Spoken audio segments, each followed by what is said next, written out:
I'll be recapping a Korean drama called The Killing Vote. It starts with Hyun picking up Professor, who's accompanied by prison guard. Before his official release, he's transported to a temporary detention center where he can easily help the police. In his new cell, Dan informs Professor about all the cameras installed while also expressing his admiration for Professor. Then Professor tells Detective that he'll only communicate his leads with Hyun. Previously, Professor had speculated that the next victim of masked vigilante would be someone from the military with sexual offenses. Therefore, Hyun comes up with a very long list of possible offenders.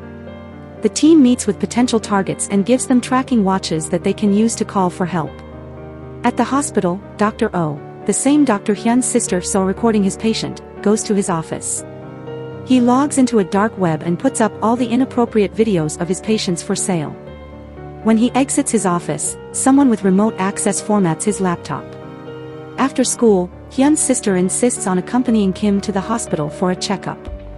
When they arrive, Kim asks her to buy some sandwiches, then proceeds alone. Elsewhere, Politician is chatting with Teacher and she suspiciously tells him that if Detective poses a threat to him again, she will make sure to kill him. Before long, the third killing vote begins. The target is Captain O, whose essay of a woman led to her unaliving herself. In a turn of events, masked vigilante doesn't reveal the target's full name. However, Dan still narrows down their list to all men with the last name O. Just then, they get a call from someone claiming to be the target, and we see the caller parched in a dark room. Detective and his team depart to find him, then tells Hyun to leave with Professor and follow them. Professor is supposed to help them catch masked vigilante, since they speculate it's someone he knew.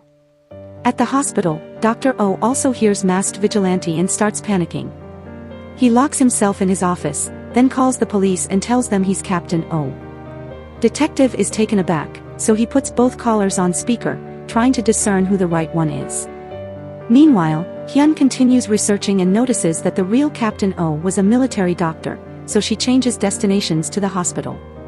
Dr. O notices Kim and realizes he's heard everything. When Hyun arrives at Dr. O's location, Professor recognizes a delivery man who used to come to his house. The man is suspicious and bolts out, resulting in Hyun chasing after him. Prison guard is left to monitor Professor when he finds a bomb. The bomb goes off, causing a stampede, and in the chaos, Professor slips away. Teacher, seated in a car nearby and listening in on the police radio, hears about Professor and wonders why his professor is there. The people try exiting the hospital but find that all the gates are locked and the security can't open them. Detective arrives and thinking fast, gets into a car and rams into the gates. In an interesting turn of events, Professor saves Hyun from being fatally hit by the delivery man. Meanwhile, a man shows up outside Dr. O's office and asks him to open the door because he's part of the bomb squad. Before he does, Detective calls Dr. O and warns him against it. So the man outside sticks a gas pipe under the door. Dr. O leaves his office holding Kim at knife point, so the assailant puts his gun down because he doesn't want Kim to get hurt. However, when Dr. O steps towards the gun, Kim pushes him away. Tables turn in the ensuing scuffle, and the masked man is now about to kill Dr. O, but Detective arrives with a gun. Hyun and Professor also arrive. Professor activates the sprinklers on the ceiling, leading to Detective shooting the masked assailant, but he still manages to slice the blade across Dr. O's neck. Later, the team realizes that the assailant has no ID or fingerprints. He confesses to being masked vigilante, but Detective knows he couldn't pull it off alone. He notices a scar on the man's ear that matches the one he gave the man who attacked Hyun in Professor's house. The team figures out that this man, whom we'll call fiancé, is the fiancé of the woman Dr. O assaulted in the military. The next day, Hyun takes Professor to his house in return for saving her life. They find his daughter's painting, and Professor says the other person in the painting was his daughter's best friend. Later, Detective finds out that his team is being disbanded, now that they seem to have caught masked vigilante. In the security footage, Lieutenant Choi notices Teacher in the hospital's parking lot. He's suspicious, so he shows it to Detective. Detective then meets up with Hyun and orders her to send Professor back to prison for the time being. That day, Hyun's sister meets up with Kim and finds out he's still traumatized about witnessing Dr. O's death. Hyun's sister consoles him that Dr. O was a bad person, then shares with him that her parents were killed by a drunk driver and that if someone would kill him for her, she'd let them do it. Before Professor leaves for prison, Detective tells him he's planning a trap for masked vigilante. Professor fires up that his first trap failed, causing them not to find the accomplice of his daughter's killer. Then Detective whispers something to Professor, which can't be heard by Hyun, who's been watching them the entire time. Meanwhile, at the news station, journalist is upset about her show on the killing vote being cancelled, so she tells her boss that they can make a new masked vigilante. Fiancé isn't being compliant, so Detective brings in his supposed father-in-law. Seeing his father-in-law cry makes him cave. Fiancé confesses that he had an accomplice with whom they only communicated through a dark web. The accomplice called himself Professor's #1 fan. He also told Fiancé that he destroyed the person Professor loved the most. Meanwhile, Hyun sneakily gets the case report of the death of Professor's daughter. She finds out that teacher was actually a witness in the case. Because of this, she snoops inside her sister's phone to get teacher's contacts. In the process, she also finds the video her sister recorded of teacher bribing the students. From a cybercafe, Hyun tries hacking into teacher's computer but he easily blocks her.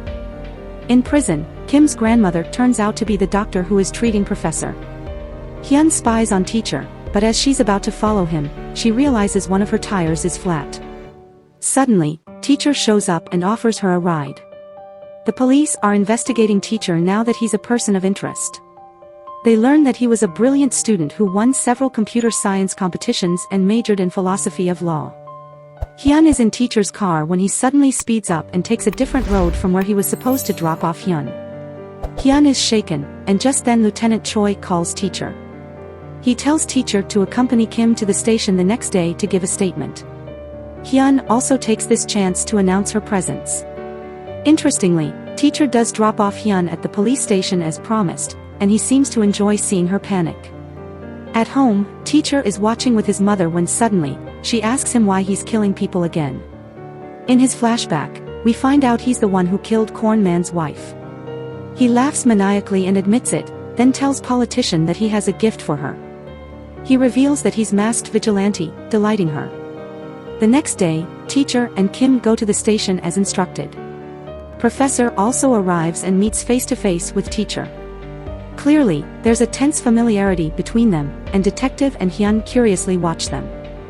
We're thrown into the past, and we see a young teacher attending a debate between professor and politician.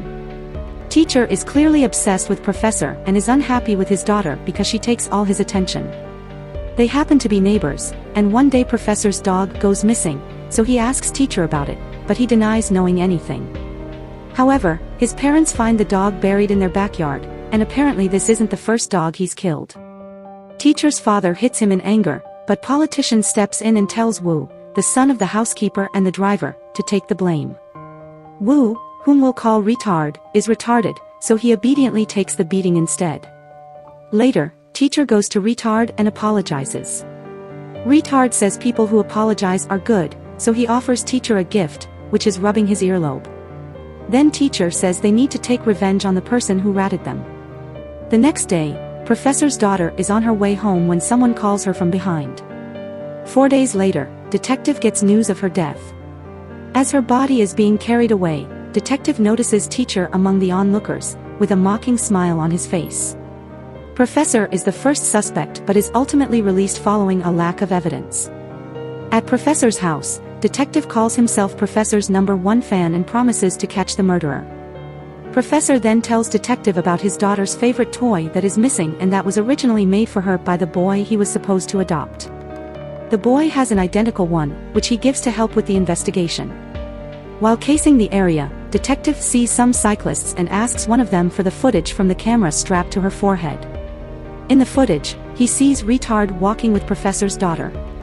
Their investigation reveals that retard has been accused of a lot of sexual harassment cases before, and teacher was always somehow involved.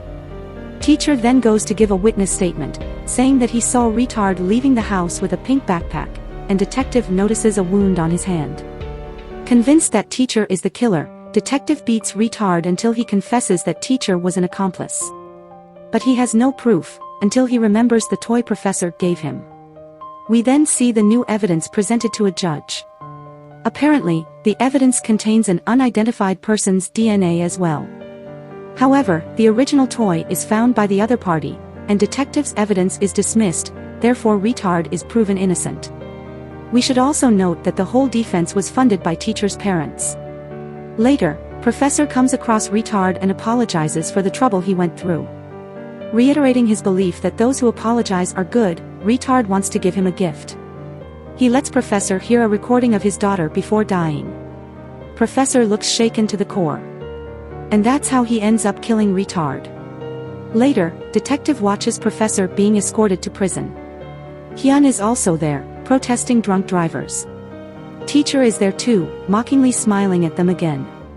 Then we hear that retard's parents unalived themselves. Finally, back in the present, it's like a reunion of 8 years ago. Kim gives his statement, and then the police ask teacher to stay. Detective arrives and questions him about killing Professor's daughter.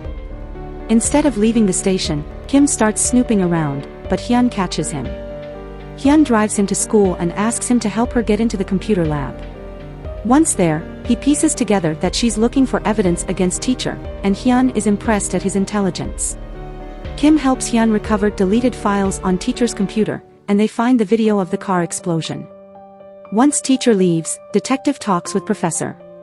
Professor doubts teacher is masked vigilante because, while he fits the description of the #1 fan, he doesn't share the same values as masked vigilante. It's also revealed that when detective whispered to Professor, he was telling him that if he were masked vigilante he would have killed his daughter's murderer first. Then detective asks Professor what happened to the boy he was going to adopt. The scene cuts to Kim telling Hyun that he's actually an orphan. After Hyun leaves, he busks under the rain and remembers how he first met Professor's daughter on a rainy day. We realize he's the boy Professor was supposed to adopt, and he also witnessed Professor murdering retard. Just then, Hyun's sister shows up and holds an umbrella over him, just like Professor's daughter did years ago. The scene shifts to the special team gathered in a new location, and they figure out from #1 fans' letters that the next target will be a death row inmate. Meanwhile, one of the special team members discreetly attaches a tracking device to teacher's car. Politician tries to convince journalist to do another segment on the killing vote, and says she's already communicated with journalist's boss. Journalist isn't quick to accept and asks who the next target is, to which politician just smiles. At school, Hyun's sister is worried about Kim since he hasn't been to school for the past 2 days. She's approached by teacher who asks her if she knows where Kim lives because the address he provided is actually vacant. Elsewhere, people with vigilante masks are having a meeting. It becomes clear that masked vigilante isn't one person. They discuss their next target, which is indeed death row inmates. The plan is to exchange their vitamin tablets, which will react with the bottled water, thus giving them a heart attack. One of the masked vigilante is particularly nosy about the others' identities, and he turns out to be taxi driver, from the first killing vote. Detective goes to teacher's house to arrest him, having found evidence linking him to the murder of Corn Man's wife. At the station, teacher comes face to face with Professor. Professor asks if he's the #1 fan. Teacher just says he loved the replies he received from Professor, but Professor had never written back to him. Professor then asks him if he's masked vigilante, and teacher responds by laughing maniacally. The next killing vote starts, and this time, the target is detective. Masked vigilante says detective is a crude police who plants false evidence on innocent people and unjustly beats them up too. Clearly, masked vigilante is twisting the reality of what happened, but the vote has started, and people will definitely vote yes. The team realizes there has been an electricity surge at teacher's house since the voting started, so they move to investigate. Elsewhere, Kim is busy working on his laptop. He calls his grandmother who's already in prison to administer the medication, and asks her to abort the mission because #5 has betrayed them. Turns out they are also masked vigilante. Because of the betrayal, Kim rushes to stop the voting. At the police station, Hyun is fed up with teacher's smugness and pulls out a gun on him. Politician also arrives with lawyers when the killing vote disappears because Kim has managed to stop it. In the aftermath, detective dreams of his mother's death, but when he turns her over, he sees Hyun's face. The next day, he's given leave from work until everything settles down. At work, Hyun finds interesting clues left in her drawer. Similarly, detective delves into the case and remembers teacher saying he received replies, but it's been confirmed he never did. So he realizes the killing vote was actually professor's reply. Hyun confronts professor. She found out that after receiving the first letter from teacher, he momentarily lost his mind in anger. However, that first letter is missing. Just then she receives a call from detective, who tells her the real masked vigilante has been professor all along. The episode ends with a water truck crushing into the jail cell and professor escaping in it, now free to enact his plans. Subscribe, like, comment, and share for more content like this. Bye.